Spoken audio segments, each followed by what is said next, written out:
Now, following the deadly massacre at the Marjorie Stoneman Douglas High School, President Trump had came out and said some very interesting things about gun control. Hey, he could be one of the first Republican presidents in modern history, in the modern Republican Party, that would actually back measures of common sense gun control. Or, I should say, and then he decided, wait a minute, I think we're going too far. Now, this, of course, follows some meetings with the NRA. Now, Huffington Post writes that the series of proposals that the president is now backing generally fall in line with what the NRA supports in the wake of the massacre. Now, what's the NRA's position? Well, more guns. More guns in school, less gun control, and just generally more guns. Okay. Now, here's Trump's proposals. Now, this is set out in tweet form because, of course, that's what our president does. He doesn't write out big policy papers or manifestos. No. He sends out tweets that outline what he's going to do, his policy. And you could argue that that's more effective at communication, perhaps. But in Trump's case, it can also be very detrimental. Now, Trump's tweet said, very strong improvement in strengthening of background checks will be fully backed by the White House. Well, let me explain why that is bullshit. Legislation moving forward, bump stocks will soon be out. Highly trained expert teachers will be allowed to conceal carry, subject to state law. Armed guards, okay. Deterrent, okay.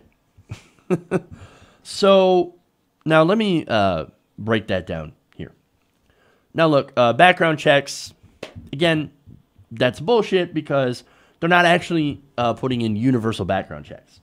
No, there is a Republican politician that is pushing a fix of the NCIS, the National Criminal Instant Background Check System.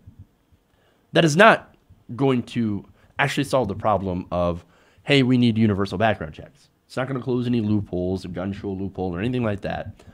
No, that's something that's very mild and milquetoast that NRA says, oh yeah, absolutely do that. Another thing is bump stocks. Again, the NRA conceded on bump stocks. They're like, okay, we don't care about those either. You can go ahead and get rid of them. But their biggest win in this is arming teachers. That's what they're going to do. They're going to allow teachers to be armed in schools. That means more guns being sold by the gun manufacturers. That means more money for the NRA. Great. Now, of course, armed guards.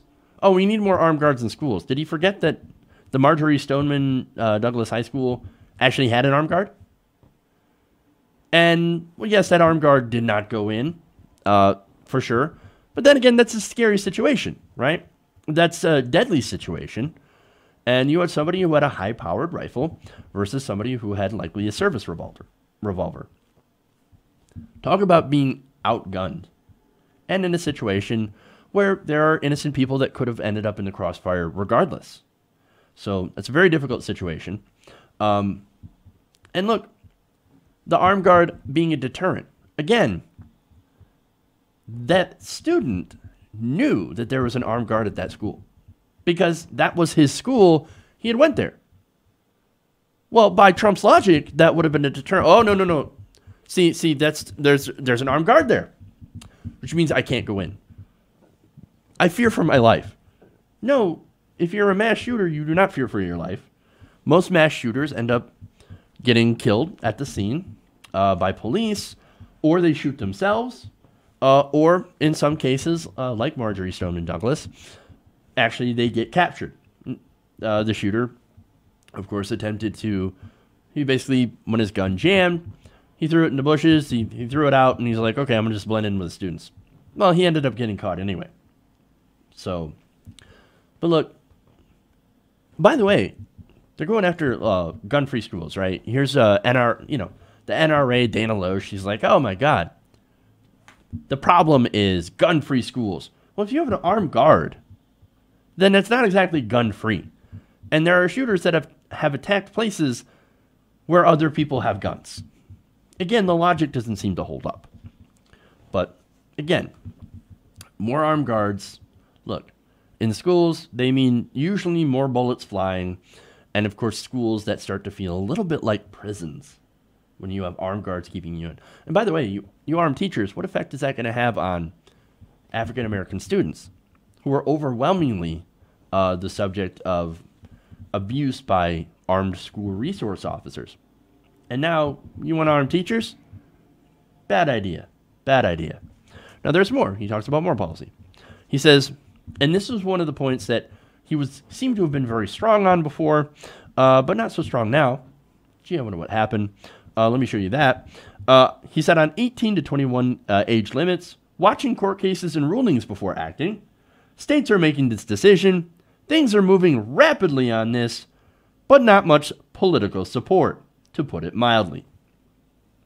So basically, you know what? That thing that I said that I supported, turns out the NRA is not in favor of this.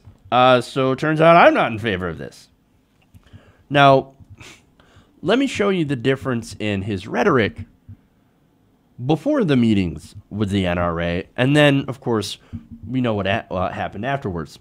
In fact, let me take a look at him. Let's take a look at Donald Trump talking to congressmen about the 18 to 21 age limit for guns. You can't buy a handgun at 18, 19, or 20. You have to wait till you're 21. But you can buy the gun, the weapon used in this horrible shooting at 18. You are going to decide. The people in this room pretty much are going to decide. But I would give very serious thought to it. I can say that the NRA is opposed to it. And I'm a fan of the NRA. I mean, there's no bigger fan. I'm a big fan of the NRA. They want to do right. These are great people. These are great patriots. They love our country. But that doesn't mean we have to agree on everything. It doesn't make sense that I have to wait till I'm 21 to get a handgun, but I can get this weapon at 18. I don't know. So I was just curious as to what you did in your bill.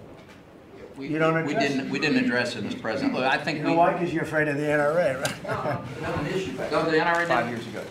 Yeah. It's a big issue right now. A lot of people are talking about it. But a lot of people are afraid of that issue, raising the age for that weapon to 21. A lot of people are afraid of that issue. Again, because the NRA is opposed to that issue.